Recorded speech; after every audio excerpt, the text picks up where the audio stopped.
What if a secret gathering of luminaries concluded in the 1960s that the consequences of peace would be worse than continued war?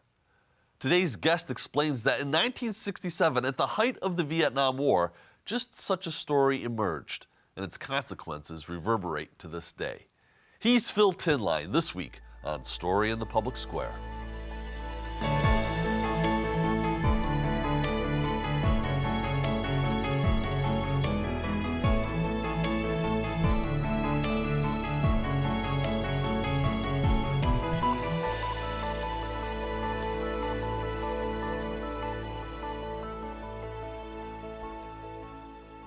Hello and welcome to Story in the Public Square, where storytelling meets public affairs. I'm Jim Ludis from the Pell Center at Salve Regina University. And I'm G. Wayne Miller, also with Salve's Pell Center. And our guest this week is Phil Tinline, a journalist and documentarian whose new book is Ghosts of Iron Mountain, the hoax of the century, its enduring impact, and what it reveals about America today. He joins us today from London, England. Phil, thank you so much for being with us. Thank you. And really, congratulations on the book. I mentioned to you before we got started here that this is a heck of a ride, and hopefully we'll give our audience a little bit of a taste of that in the minutes that follow. But you begin in the aftermath of World War II, the heady optimism of the 1950s, the tragedy of the assassinations in the 1960s, the Vietnam War, to describe a moment that you said is ripe for an ancient art form, satire. What made satire so resonant in the 1960s in America? Well, I think, as you say, in the years after the Second World War, America suddenly finds itself the most powerful nation the world has ever seen. It's now a nuclear superpower. This is a country that's born as a republic of small yeoman farmers, and suddenly it's become something very, very different. And as you said, in this sort of optimism, albeit tinged with, McCarthy and so on, the 1950s, that makes a kind of sense. And there's a focus very much on the Cold War and the sense of, the main enemy, the Soviet Union. But by the time you get to the second half of the 1960s, there's an enormous amount of doubt is beginning to creep in about that. As you say, you've had the assassination of John F. Kennedy, of course, in November 1963. But by 1966, 1967, when the period I'm writing about takes place, you have the Vietnam War increasingly, obviously, going very wrong. And so you have not only the great power of the post-war United States, but that power apparently not functioning, doing something either ineffective or actively evil, and that is perfect for satire, because there's no point satirizing the powerless. You want to satirize the powerful, but if the powerful are doing fine, why would you bother either? Well, so the other sort of the great establishment contribution to this comes from former President Dwight Eisenhower in his farewell speech, where he warns of a military-industrial complex. Set that scene for us as well, and how it contributes to this zeitgeist of the 1960s. So, well, as I say, you have this extraordinary polity that emerges in America after the Second World War, which consists not only of the nuclear deterrent, but also an enormous amount of arms spending, what some people on the left call the permanent war economy or the permanent arms economy.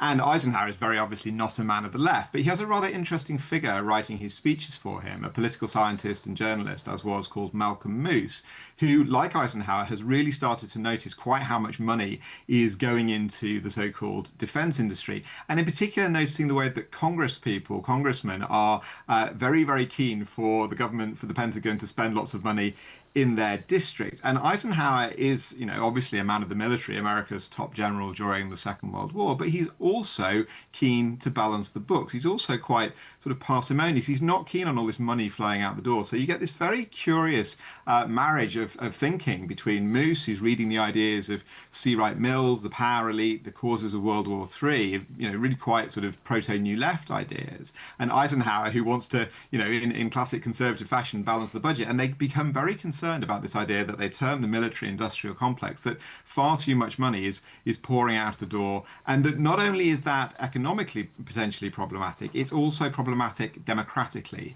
In that speech, he talks about the idea of a sort of garrison state, as it was sometimes called, and he says we need to be very, very wary of the power that this is accruing as well. And so those two ideas come together, and that is then crystallized in this term military-industrial complex. I think part of the reason that it lands so hard as well is, this idea of a farewell address is rather striking at the time, particularly the fact it's done on TV. It's done direct to camera rather than in Congress.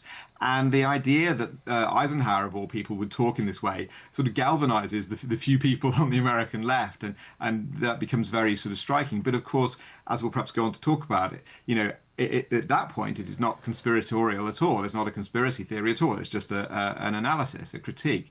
But it's such a resonant phrase in this context of the Cold War that we've been talking about that it takes on a life of its own.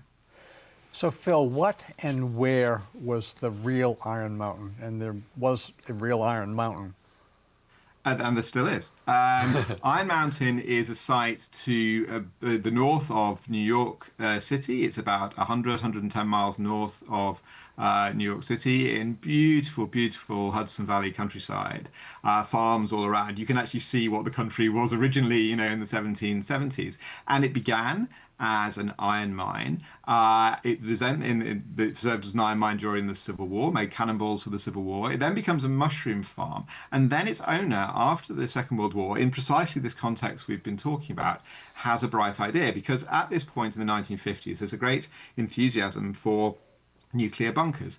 And so he decides to turn his mushroom farm, his underground mushroom farm, into a set of document stores and luxury nuclear bunkers for the heads of corporations, hopefully, in their case, to flee to in the event that the worst happens. So that is that story first breaks that he's done this.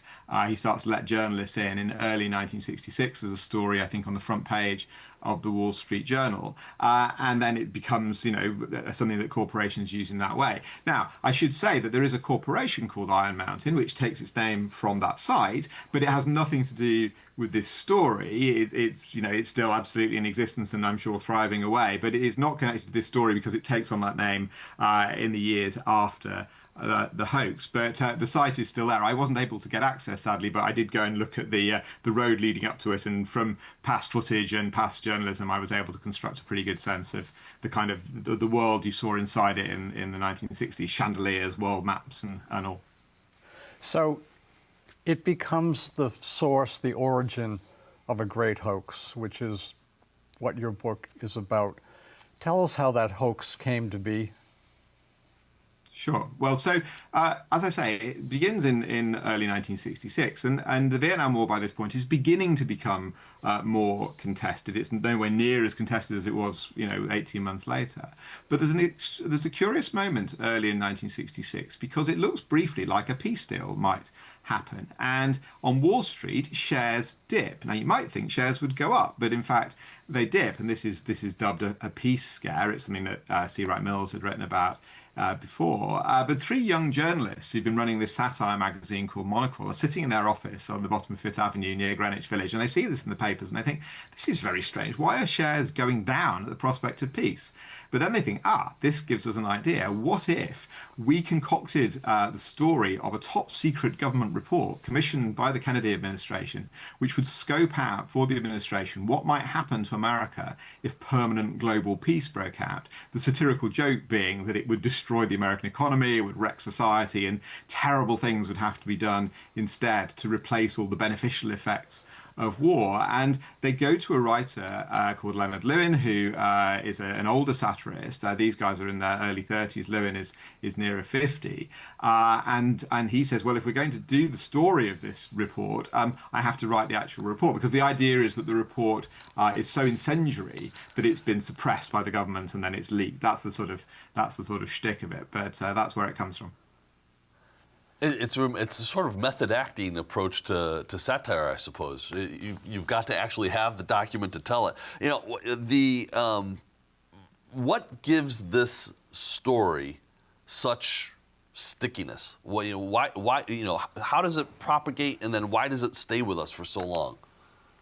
Well, I think it hits its moment perfectly. I mean, the first people, apart from Lewin and Victor Navaski and his colleagues at Monocle magazine who kind of concoct it, the first people who get some credit, if that's the right word, for its stickiness are E.L. Doctorow, then a novelist, but not a famous novelist, who is the editor on this report, and Richard Barron, the publisher at the Dial Press. And when Navasky and Lewin and so on go and see Barron and Doctorow to suggest this project, they sign it up with alacrity. They say, yes, absolutely, before they've even written anything. They say, yes, we'll do that. And then they accidentally, on purpose, forget to tell their sales staff that the report isn't real. It's in their catalogue as non-fiction. And so when it's published, you have journalists from the New York Times phoning the White House saying, is this real? Can it be real? And of course, the White House, perfectly reasonably, guy on the end of the phone says, well, I don't know. We better check. And that just opens up this space of uncertainty, which is exactly what Lewin said later they wanted. They just need enough uncertainty so that people ask themselves the question, could it possibly be that the government has produced a report suggesting that we return to, forms of slavery and eugenics and poisoning the rivers to replace war? And just letting people ask that question sort of releases Pandora's box, and off it goes. I have the memos going up to President Johnson asking people in the White House to investigate, is this real, and so on, investigations of the Pentagon and so on and so on. And then it becomes clear fairly quickly that it can't be real. It must be a hoax.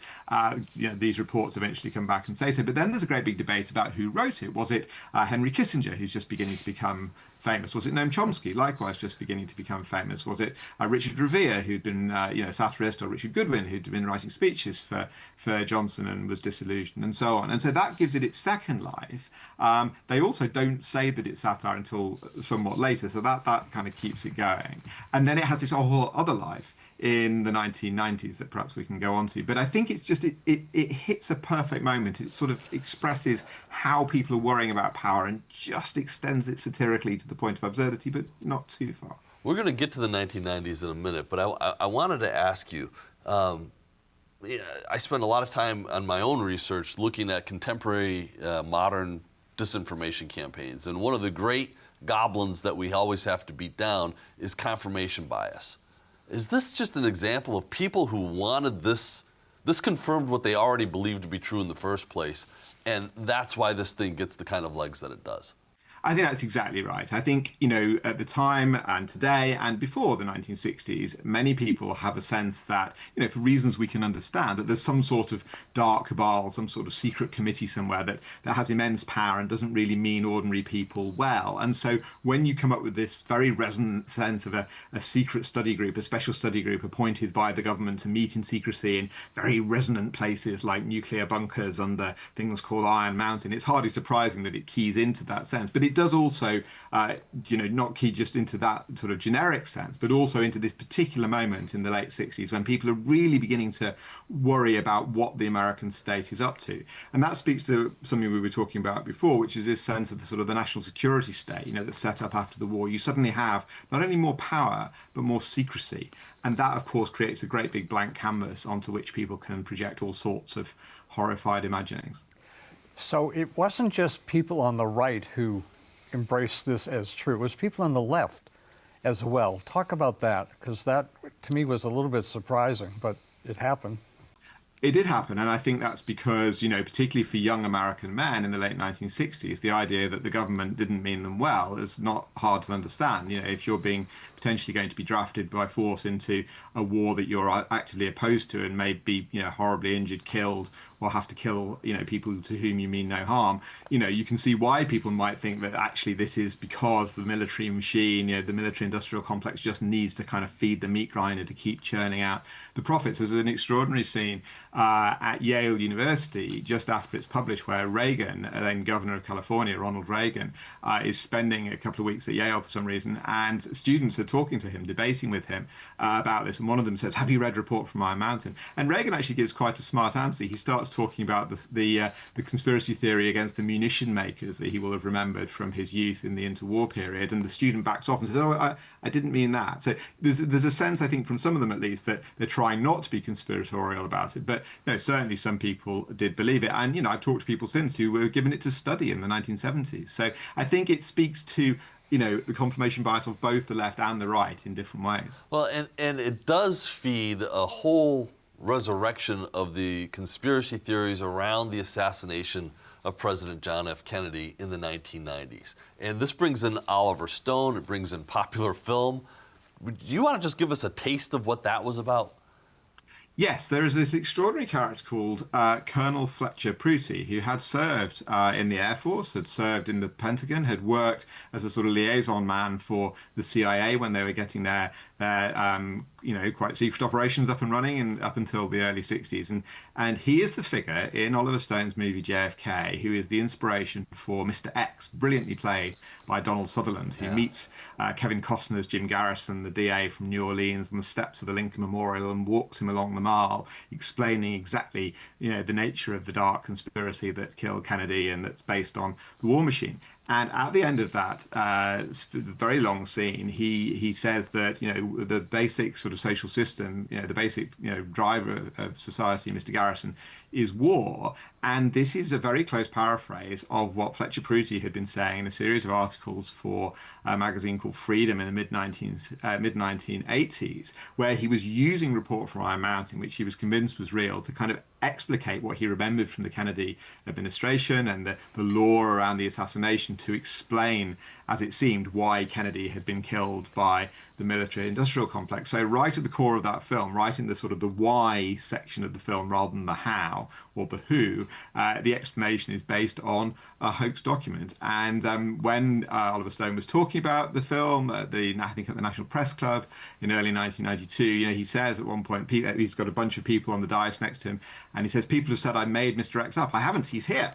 Here he is, Colonel Fletcher Prouty." And Prouty was an extraordinary proselytizer of this report. He's also the person who gives a copy of it to really extreme right-wing people, of course, nothing to do with Oliver Stone. And Prouty himself wasn't extreme right, I don't think, but he's in touch with these people in a rather naive way, and he gives them a copy of the report, which they think is real, and they proceed to republish it. Phil, I remember the film JFK. I remember watching it as a college student with my then girlfriend, who's now my wife, and we determined that we were going to solve the mystery of who killed JFK because we were so inspired by that film. But a little bit more ominously, what did that, do you have a sense of what that did, and that conspiracy telling, the legacy of this hoax, did to confidence in public institutions in the United States?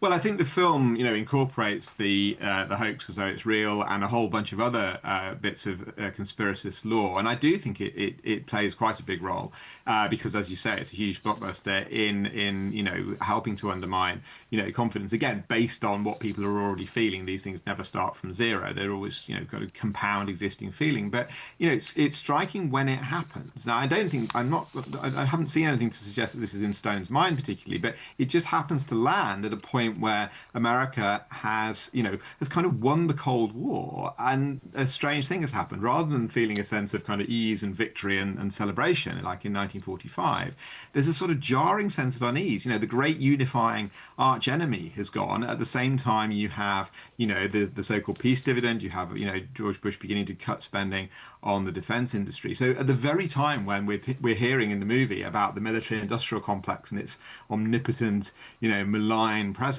the actual military-industrial complex is being cut back. I mean, literally in the papers on the day that the film opens, you can see in Texas and Long Island, job cuts being made in the defense industry, and that goes alongside the whole other sort of set of worries to do with the beginnings of globalization. You have NAFTA. You're beginning, once you get Clinton a few months later, you have gun control. You then have Ruby Ridge and Waco. There's a whole series of reasons why, particularly on the right and the what you might call the nationalist right, people are really beginning to become really quite suspicious of and hostile towards the government. So the idea that it's been like this ever since the 60s, there's this cabal, the military-industrial complex, feeds into all of that. And of course, as you were saying before, it's also got a legacy of belief on the left.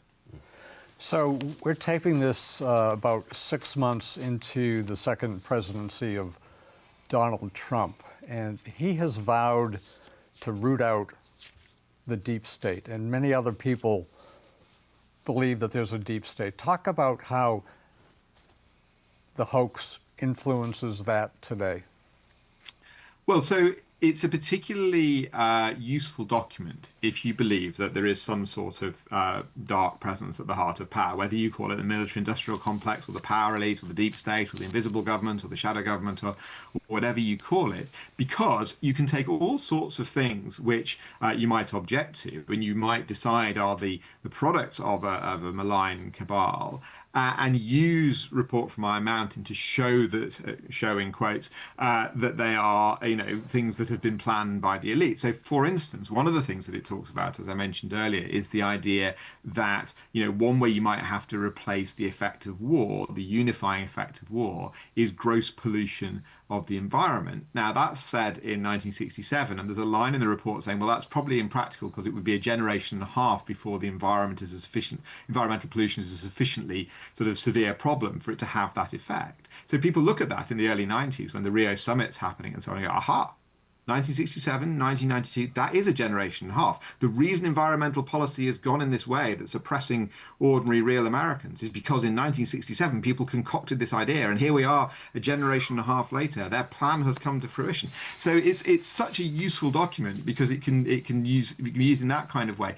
But it's also, you can use it to sort of say both that the government is faking something and that it's secretly doing something. You can use it in all kinds of different ways. And so that plays into, as you say, the idea of the deep state. But I mean, the deep state itself, I would cast as a sort of child of the idea of the military-industrial complex. It has a curious route into the mouth of Donald Trump, the deep state.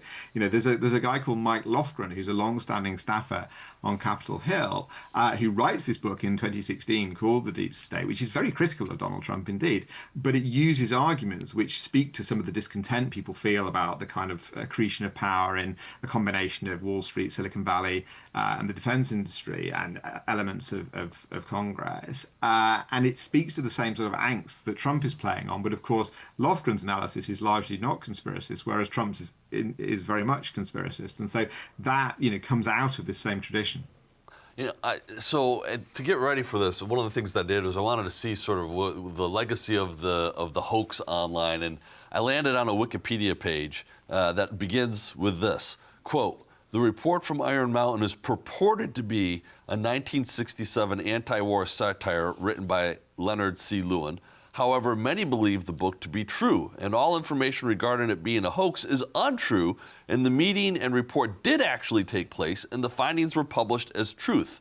The calling of the publication as a hoax is the method used by those in control to keep the actual plan a secret, as ordered by Lyndon Johnson in 1966. This is the first two sentences on the Wikipedia entry for Iron Mountain.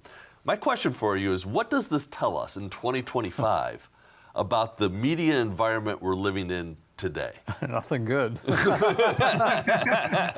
Well, yes, indeed. I mean, it tells you that it's hard sometimes for people to see what is true. I think one of the things that's so striking about that is once people have got that mindset, it's very hard to get back round behind it. I mean, the idea that I can prove that it's a hoax because I have the contract saying peace hoax book, and also in the report it says their first meeting at Iron Mountain was in 1963. Well, as I mentioned earlier, they didn't even open the site until 1966, so they couldn't have met there. So it's not hard to do. But no, I think the idea, because as I say, there's this preordained image that people have of this kind of committee at the heart of power that means people ill. It's very, very hard, if you truly believe that to be so, for evidence to overcome that. But I think what it tells us is not that this is something that began with the internet or with Donald Trump or with social media, because clearly this report is an example both in the 90s and to some extent in the 60s of it taking place before that. And we have examples going right back. You have the Protocols of the Elders of Zion, the kind of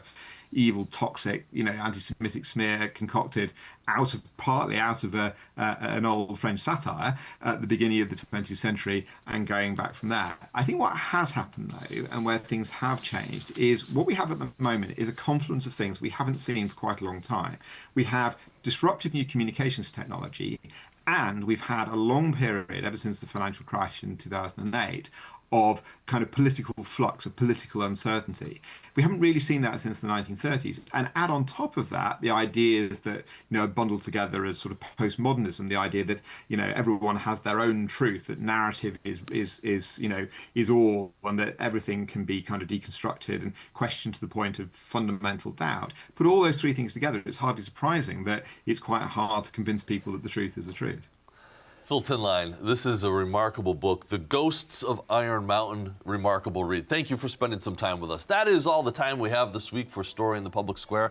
But if you want to know more about the show, you can find us on social media or visit pellcenter.org, where you can always catch up on previous episodes. For G. Wayne Miller, I'm Jim Ludis, asking you to join us again next time for more Story in the Public Square.